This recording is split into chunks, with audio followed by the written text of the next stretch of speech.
Gorgeous views from New Hampshire Motor Speedway. The 78s of Martin Truex Jr.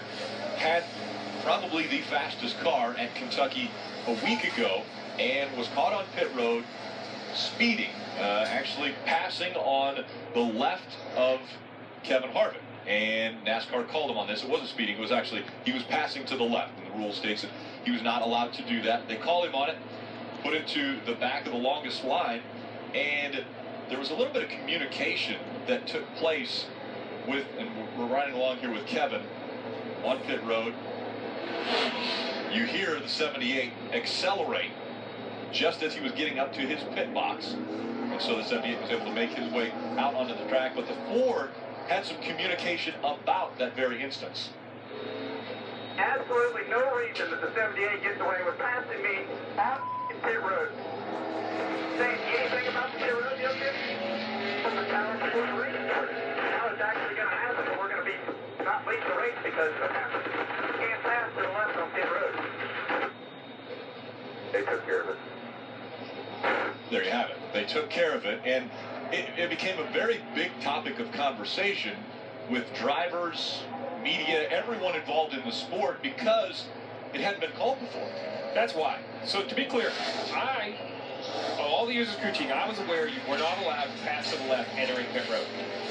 But just because it's a rule doesn't mean you can't do it. Because I would have told, if I was in Cole Pern's position, picked that pit box, had that timing line, my exact communication to Martin Truex to do exactly what he did. Right. Because we have consistently seen it at Martinsville, at Bristol, at Richmond, at some of the short tracks where you have a little bit more gear ratio and the pit road speed is slower. Now, Martin did an amazing job at a mile-and-a-half racetrack to be able to gain that big of an advantage, and I think that's what caught NASCAR's eye. Plus, NASCAR has been seeing this a little more and more. I think that perhaps we're going to have a lot of conversation about this in the drivers' meeting, because I think what concerns NASCAR is, A, there's a rule. It's not their job to make sure all the drivers know the rule. Their job is to officiate the rule. But I think they're disappointed that the drivers didn't know there was a rule or thought it was in question. So they'll clear that up this weekend in New Hampshire. And Steve, I just want to reiterate so that people understand the reason Martin got on the gas and went as fast as he did. He knew that he wasn't going to go to the next line, the next loop that's on pit road. He knew exactly where those were, and so he wasn't going to be called for speeding because it has to go from line to line when you're called for speeding in a zone. He knew he was going to stop before the next line, and drivers have been doing that. Crew chiefs have been doing that since the beginning of the loops. Yeah. NASCAR controls pit road speed by its time over distance, which basically means you have to have point A, point B, how long it took to go between them, and that's how they average your speed. Well, the crew chief instantly figured out that you can come up with an advantage by pitting different. So you see pit road, it's calculated from time to time, but if you pit right on one of these red lines right there, you can gain speed into that red line, pit, it takes a long time, and then speed out to this next red line. So basically, your average time in all those loops is slow enough because of the pit stop, then you're not speeding on pit road, DJ. And listen, it's a race not just on the racetrack. It's a race on pit road, entering, exiting.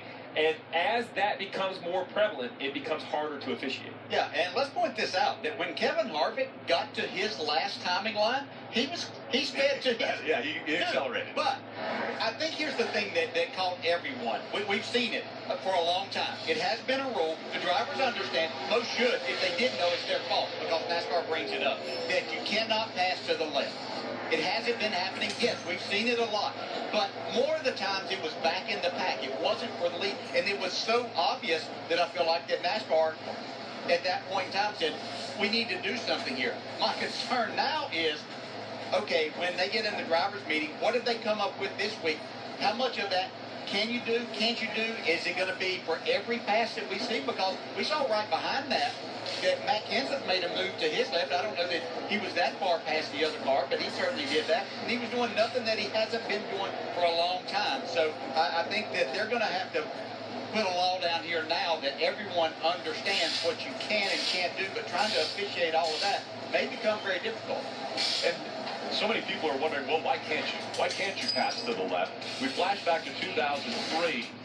Probably one of the biggest reasons why it took place right here at Loudon. And you see Jeff Gordon on the inside of Michael Waltrip, and that pass was trying to be made, and crew members definitely in danger. Yeah, I was on the 24 team at this time, and basically as Michael came to pit road slow, Jeff is trying to gain an advantage going to the left of the 15, but the problem was the 15 was pitting before the 24. The 24 was 2 pit stalls in front of him.